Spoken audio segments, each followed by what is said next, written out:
Terminologi kanda pat terdiri dari dua kata, yakni kanda dan pat. Kanda berarti teman dan pat berarti empat. Sehingga jika digabungkan, kanda pat memiliki pengertian sebagai empat teman dengan kekuatan-kekuatan Tuhan yang selalu menyertai roh manusia sepanjang hidupnya.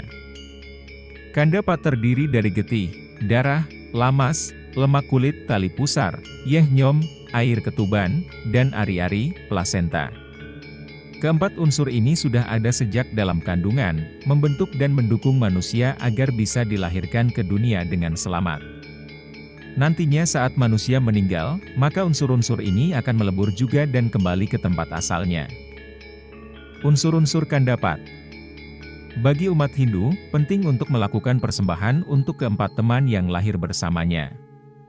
Karena, keempat teman ini telah berjasa besar untuk membantunya lahir ke dunia. Berikut penjelasan mengenai jasa besar dari keempat teman tersebut.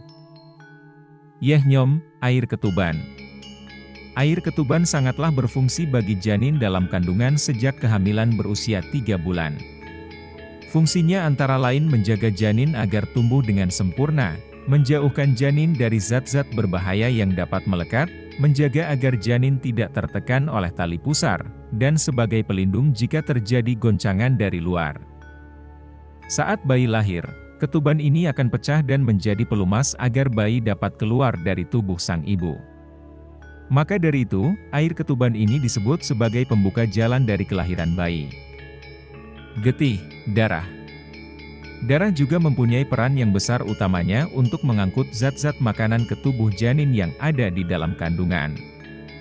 Di dalam rahim ibu, terdapat ruangan darah yang disebut dengan interfiler. Ruangan ini akan bercabang sampai ke tubuh janin dan membentuk pembuluh darah vena yang berfungsi untuk mengalirkan zat makanan ke tubuh janin, dan pembuluh darah arteri yang berfungsi untuk mengeluarkan ampas pertukaran zat makanan dari tubuh janin. Dengan terpenuhinya nutrisi yang diterima oleh janin, maka ia akan terlahir ke dunia dengan selamat. Sehingga, peranan darah sangatlah besar bagi perkembangan dan kesehatan anak saat dilahirkan. Lamas, lemak kulit tali pusar. Lamas umumnya menemani janin sejak kehamilan berusia 5 bulan. Lamas ini berupa jaringan lemak yang terbentuk di bawah kulit agar janin dapat tumbuh dengan cepat, bersamaan dengan tulang-tulang dan ototnya agar dapat menjadi manusia dengan organ tubuh yang utuh saat dilahirkan. Ari-ari, plasenta.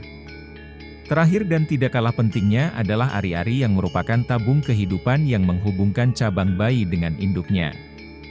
Ari-ari memiliki banyak fungsi mulai dari sebagai penyalur sari-sari makanan, oksigen dari tubuh ibu dan sebaliknya juga menyalurkan gas karbon dioksida dan sisa-sisa makanan dari bayi ke ibunya.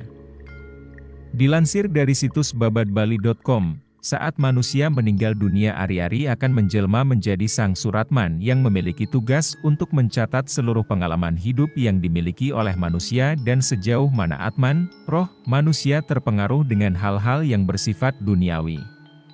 Catatan inilah yang nantinya akan menjadi penilaian apakah manusia akan mencapai moksa, kebahagiaan kekal, atau tidak.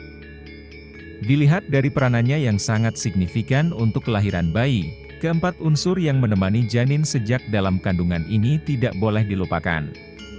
Oleh karena itu, umat Hindu melakukan persembahan kepada kanda pat sebagai wujud rasa terima kasih. Persembahan kepada kanda pat.